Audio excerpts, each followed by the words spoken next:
দিয়েছে যেটা 86 বছরের সূরত ছিল। আল্লাহ নবী সাল্লাল্লাহু আলাইহি ওয়াসাল্লামের পূর্বে যেসব নবীরা এসেছেন সেসব নবীদেরকে সেসব নবীরা জিজ্ঞাসা করেছে ইয়া হাবিবাল্লাহ, ইয়া নবী আল্লাহ, আপনারা শুনেন দুনিয়ার জমিনে আমরা তো এতদিন হায়াতে থেকে যে আমরা এতদিন পর্যন্ত বেঁচেছিলাম, তো দুনিয়ার জমিনে আমাদের পরে যে নবী আসবেন মুহাম্মদুর রাসূলুল্লাহ সাল্লাল্লাহু আলাইহি ওয়াসাল্লাম, যে নবীর উম্মতটিও কি এতদিন সময় পাবেন? আল্লাহ পাক রব্বুল আলামিনের হাবিবেরা বলেছিল, নবীরা বলেছিল না না, তারা এতদিন পর্যন্ত সময় পাবে না, তাদের বয়সটা হবে খুবই স্বল্প, তাদের বয়সটা হবে 60 কি 70, খুব বেশি হলে 100, তাদের বয়স হবে 60, 70 অথবা 100। তখন আল্লাহ নবীর আল্লাহ পাকের নবীদের উম্মতানিরা বলেছিল, হে আমাদের নবী, হে আমাদের পয়গম্বর, হে আল্লাহ পাকের প্রিয় নবী, সরে তাহলে তারা তো সেই সময় সংসার করবে নাকি ঘর বাড়ি করবে নাকি পালাখানা করবে, তারা কিভাবে সময়টা কাটাবে? তারা তো মনে হচ্ছে তারা দুনিয়ার জমিনে আসবে, আসার পরে একটা দিন যাদের যেমন যাবে, আমাদের তো মনে হয় একটা দিন, আমাদের একটা দিন আর তাদের ওই সময়টা যাবে। তো তাহলে তারা কি সেই সময় কোনো সংসার পাতি করবে না? তারা কি ঘর পালাখানা করবে না? তখন সেই নবীরা বলেছিল যে না না না, তারা সেই সময় বড় বড় অট্টালিকা করবে, বড় বড় পালাখানা করবে। এখন আমরা দুনিয়ার জমিনে আজকে তাকিয়ে দেখুন, বড় বড় পালাখানা, দুবাইয়ের দিকে তাকিয়ে দেখুন, সৌদির দিকে তাকিয়ে দেখুন, হাজার হাজার পালাখানা, হাজার হাজার ঘর বাড়ি অট্টালিকা তৈরি হয়ে আছে। তবে সেই সময় আল্লাহ পাকের নবীরা বলেছিল তারা ওই সময় এতটা আরাম-আয়েশে থাকবে, তারা সেই সময় বড় আনন্দ উৎসাহের মধ্যে থাকবে, তারা টাকা পয়সাতে থাকবে, তারা ঘর বাড়ি করবে, তারা সংসার পাতি করবে।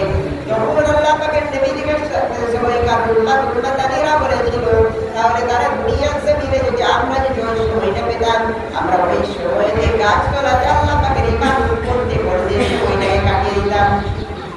আমরা সেই সময়টা যদি আমরা পেতাম, তাহলে আমরা সেই সময় গাছতলাতে ইবাদত করতে করতে সিজদারত অবস্থায় থাকতে থাকতে আমরা সামনে জীবনটাকে কাটিয়ে দিতাম। অতঃপর নবীরা তখন বলেছিল, দেখো তোমরা যে তবে শোনো, তাদের কাছে কিছু কিছু মহা মূল্যবান রাত আছে, মহা মূল্যবান দিন আছে, তারা যদি ওই সময়গুলো কাজে লাগায়, আমরা যে যতটা ইবাদত করেছি আমাদের থেকে অধিক পরিমাণে তাদের ইবাদতের সওয়াবটা হবে। তো তারই মধ্যে একটি হলো লাইলাতুল কদরি খায়রুম মিন আলফি শাহর। ওই রাত্রে যদি আমি আপনি জাগরণ করি 86 বছর যদি একভাবে যদি জাগরণ করি, যতটা পরিমাণ আল্লাহর ইবাদত করলে যতটা পরিমাণ সওয়াব হবে, ওই সম পরিমাণ সওয়াব আমার আপনার নামে আসবে। আল্লাহ সুবহানাল্লাহ। তাহলে আমাদেরকে একটা গুরুত্বপূর্ণ রাত দিয়েছে, ওই রাতকে তালাশ করার জন্য আরেকটা আমাদেরকে ইবাদত দিলেন কি? ইতিকাফ। ইতিকাফের কথা রাসূলুল্লাহ সাল্লাল্লাহু আলাইহি ওয়াসাল্লাম বলেছেন যে তোমরা রমজানের শেষ রজনীতে ইতিকাফ করো। চুপ করেন, মসজিদের মধ্যে একটা কথা বললে দুনিয়াতে একটা কথা বললে 40 বছরের ইবাদতটা আল্লাহ নষ্ট করে দেয়। মসজিদের মধ্যে কাজ কথা বলে না।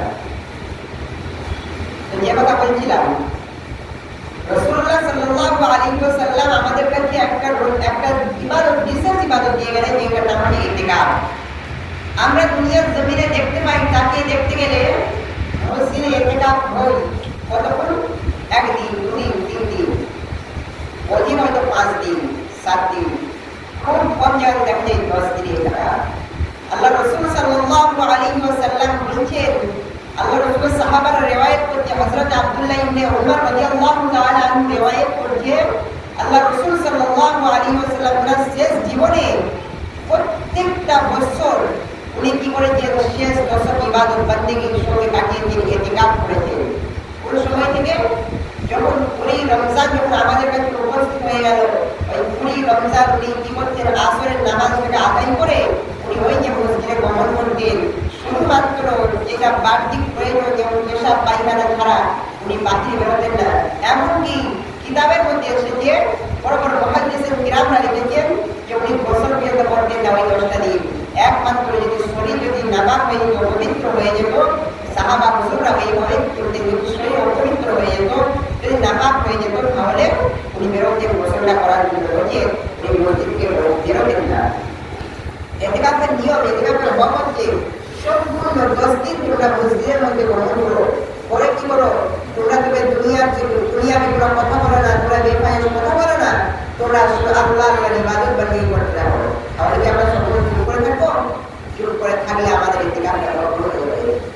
কিতাবের মধ্যে আসছে, বেহেশতে যাওয়ার কিতাবের মধ্যে আসছে আল্লাহ রাসূল সাল্লাল্লাহু আলাইহি ওয়াসাল্লামের পরবর্তী দিনে সাহাবা হুজুররা, ওনাদের পরবর্তী তাবেঈনরা ওনারা লিখেছেন যে আল্লাহ রাসূল সাল্লাল্লাহু আলাইহি ওয়াসাল্লাম জানিয়ে দিয়ে গেছেন যে তোমরা যখন ইতিকাফের মধ্যে থাকবে তোমরা দুনিয়াবি কথা বলো না, তবে তোমরা কি করো? যে আখিরাতের সামানটাকে তোমরা তৈরি করো। তোমরা ওই ইতিকাফের থেকে ওই 10টা দিন তোমরা কি করো? নামাজ রোজা করো, বেশি বেশি করে নফল ইবাদত করো।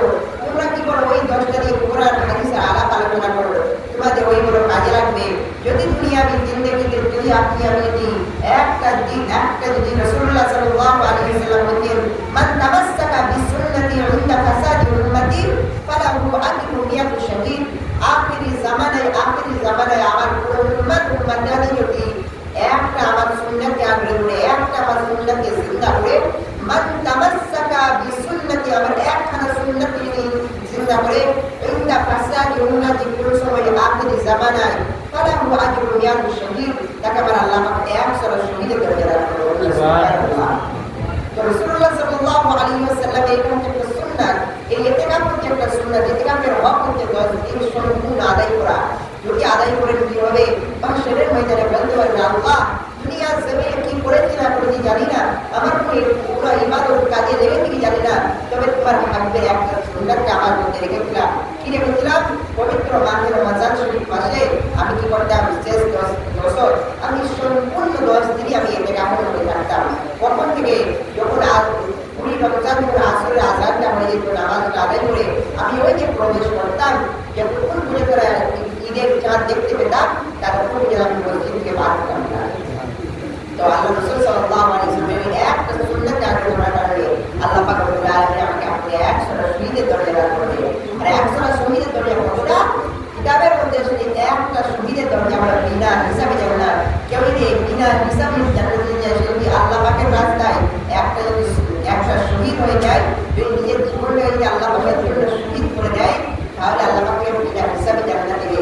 আর এই ফ্যাসিলিটিটা আমাকে আপনার শহীদ হতে হচ্ছে না, আমাকে আপনাকে নিজের জীবনটা কোরবান করতে হচ্ছে না।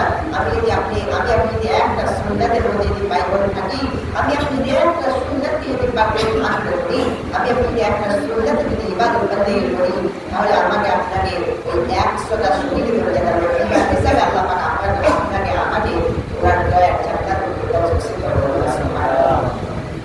তো এই মাহে রমজান শরীফের মাসে বড় বহু ইবাদত বান্দিগি, তার মধ্যে এই একটা ইবাদত আর একটা হলো লাইলাতুল কদর।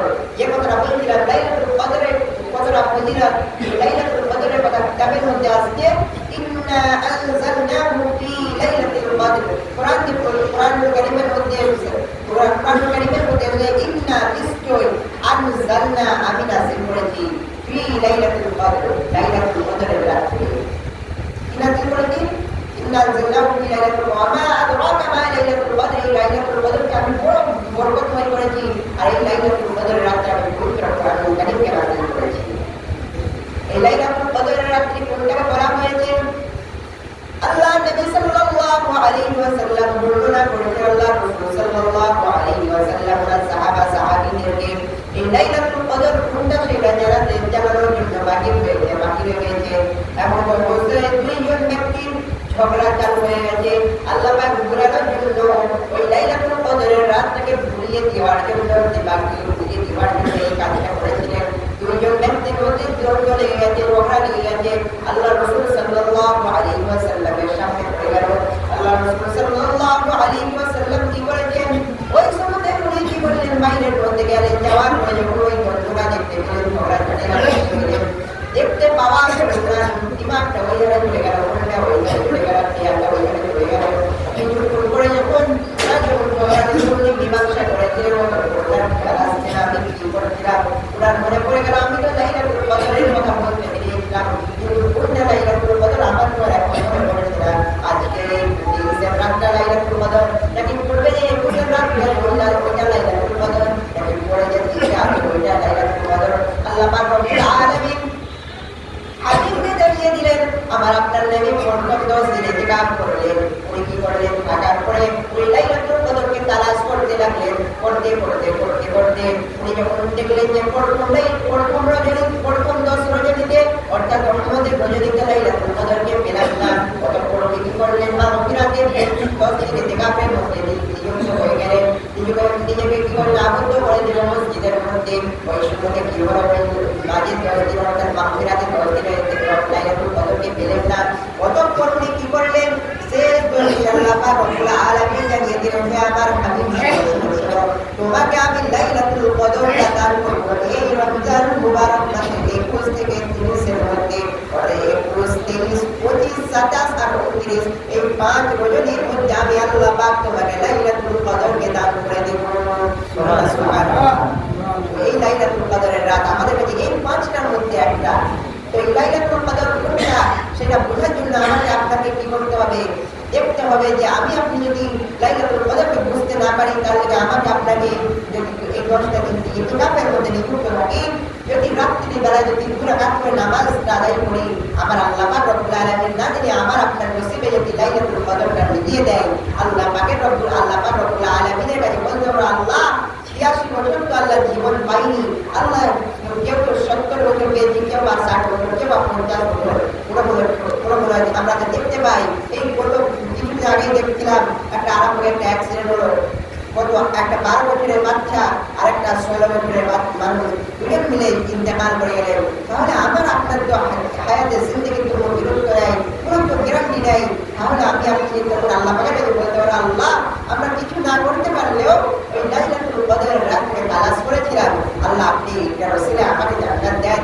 আল্লাহ পাক রব্বুল আলামিন যদি আমাকে আপনার উপর যদি রহমত হয়, আল্লাহ রহমত ছাড়া জান্নাত তো পাওয়া যাবে না, আল্লাহ পাকের দয়া ছাড়া তো জান্নাত পাওয়া যাবে না।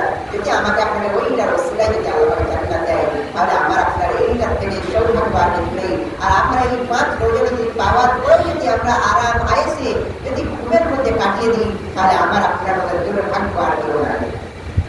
বর্তমান সময়ে আমরা দেখতে পাই যে মানুষ অতি গুরুত্ব দেয় কোনটা? 27 রজনীটা। অতএব আল্লাহ রাসূল বললেন যে তোমরা গুরুত্ব দাও কোনটা? 21, 25, 23, 27, 29 তোমরা 5টা রজনীকেই, তোমরা 5টাই রাতকেই তোমরা গুরুত্ব দাও।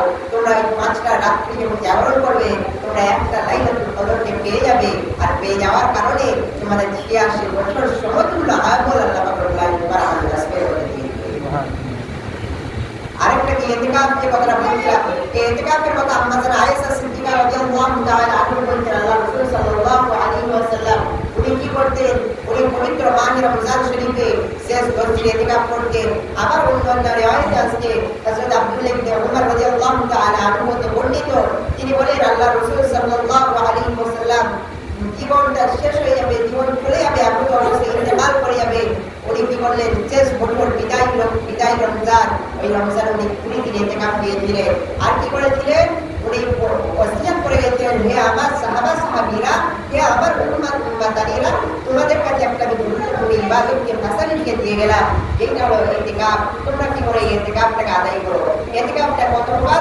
ইতিকাফ 3 প্রকার। একটা হলো সুন্নাতে মুআক্কাদা, একটা হলো ওয়াজিব, আর একটা হলো নফল। আমরা একটু জানবো যে সুন্নাতে মুআক্কাদা ইতিকাফ কোনটা, যেটা প্রত্যেক সুন্নাতে মুআক্কাদা ইতিকাফ কোনটা, যেটা কোন গ্রামের তরফ থেকে যদি একজন আদায় করে, অর্থাৎ কোন গ্রাম বলতে এই মসজিদটা আন্ডারে যতগুলো মানুষ, এই মসজিদটার আওতায় যতগুলো মানুষ আছে, তাদের মধ্যে কেউ একজন যদি ইতিকাফটা আদায় করে, সকলের তরফ থেকে আদায় হয়ে যাবে। আর যদি একজন যদি আদায় না করে, গোটা গ্রামবাসী গোটা কতদিনে 10 দিনে তাদেরকে রাখতে হবে। আল্লাহ রাসূল এটা হচ্ছে সুন্নাতে মুআক্কাদা কিফায়া। কিতাবের মধ্যে আসছে যে যদি কোনো ব্যক্তি এই 10 দিনে ইতিকাফ না করে, দেখা যাচ্ছে যে তারা পূর্ব ইতিকাফে 21 রাত্রে ঢুকলো, তারা কি করলো? ঢোকার পরে আসল নামাজটা পড়ে এবং মসজিদে নম্বর করলো, 21, 23, 25টা কাটালো, তারা 27-এ বেরিয়ে পড়লো, অথবা 21, 23 কাটালো, 25-এ বেরিয়ে পড়লো। তাদের ইতিকাফটা হবে, ওটা হবে নফল ইতিকাফ। তাদের ইতিকাফে সুন্নাতে মুআক্কাদা কিফায়াটা তাদের আদায় হবে না, তাদের গ্রামবাসীর তরফ থেকে আদায় হবে না, সমস্ত গ্রামবাসীকে ঘোরার খাটটা নিতে হবে। তাহলে আমি আপনি আজকে খেয়াল করে দেখতে পাওয়া যায় যে মানুষ ইতিকাফ করে ঠিকই, কিন্তু ইতিকাফের সম্পূর্ণ হক কতটা সেটা আবার আপনার জানা যায়। বেহেশতে যাওয়ার কিতাবের মধ্যে পড়ছিলাম, আল্লাহ রাসূল সাল্লাল্লাহু আলাইহি ওয়াসাল্লাম সাহাবারা ওনারা এই রিওয়ায়াত করেছে যে তোমরা শেষ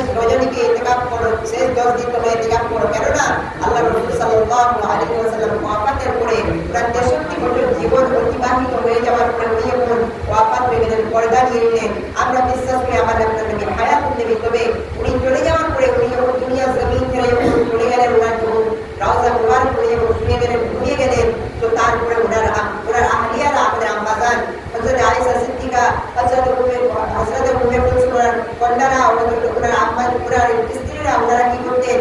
ওনারা সকলে ইতিকাফটা নিতেন, 10 দিনই ইতিকাফ আদায় করতেন। তাহলে মহিলাদের ক্ষেত্রেও ইতিকাফটা হচ্ছে প্রযোজ্য, পুরুষদের ক্ষেত্রেও প্রযোজ্য। আর গোটা গ্রামবাসীর তরফ থেকে ইনশাআল্লাহ এই বছর থেকে আমার বিশ্বাস, এতটুকু জানার পরেও দেখি এখনো যদি আপনারা না শুধরান যে আমাদের মহিলারা আল্লাহ পাকের দরবারে কি মুখ দেখাবেন, এতটুকু আমি আপনাদের কাছে অনুরোধ করবো, প্রয়োজনে অনুরোধ করবো, আপনারা এই পবিত্র মাহে রমজান শরীফ মাসে শেষ 10 দিন একজন হলেও ইতিকাফটা নেবেন। নচে গোটা গ্রামবাসী গুণাগার হয়ে সঙ্গে আপনিও গুণাগারটা আপনারা হবে। এই মহল্লাতে যতগুলো মানুষ থাকবে তারা তো গুণাগার হবেই, এবং যারা জানি, যারা শুনলো, তারপরেও যদি তারা যদি না করে, তাহলে আপনি সবাই থেকে বড় গুণাগার হবেন। কেননা আল্লাহ রাসূল সাল্লাল্লাহু আলাইহি ওয়াসাল্লাম বলেছেন, যারা জানলো, জানার পরে যারা আমল করলো না, এটা কুরআনুল কারীমের মধ্যে আল্লাহ পাক রব্বুল আলামিন বলেছেন যে যারা কান দিয়ে শুনলো, অন্তর দিয়ে কান দিয়ে শুনেও না শোনার ভান করলো, অন্তর দিয়ে বুঝেও না বুঝার ভান করলো, আর চোখ দিয়ে দেখেও না দেখার ভান করলো, তারা নির্দিষ্ট। তারা আজকে আপনি জানলাম যে ইতিকাফের হক কতটা। আমাকে আপনাকে পবিত্র এই মাহে রমজান শরীফ মাসে একজন হলে ইতিকাফটা নিতে হবে। আমাকে আপনাকে খেয়াল করতে হবে এই মাহে রমজানের প্রত্যেকটা হককে আদায় করার জন্য। আল্লাহ পাক রব্বুল আলামিন আমাদের সকলকে এই পবিত্র মাহে রমজান শরীফের প্রত্যেকটি হুকুম আহকামকে, প্রত্যেকটি ইবাদত বন্দেগীকে আদায় করার মতো তৌফিক দান করুন। আল্লাহ পাক রব্বুল আলামিন আমাকে আপনাকে এই পবিত্র মাহে রমজান শরীফ মাসে গুনাহ থেকে গুনাহ মাফ হয়ে আল্লাহ পাক রব্বুল আলামিন জান্নাতি মেহমানদের মতো হয়ে যাওয়ার মতো, যেগুলো মাসুম হয়ে যাওয়ার মতো তৌফিক দান করুন। সকলে বলে আল্লাহুম্মা আমিন। ওয়া আখিরু দাওয়ানা আলহামদুলিল্লাহি রাব্বিল আলামিন। আসসালামু আলাইকুম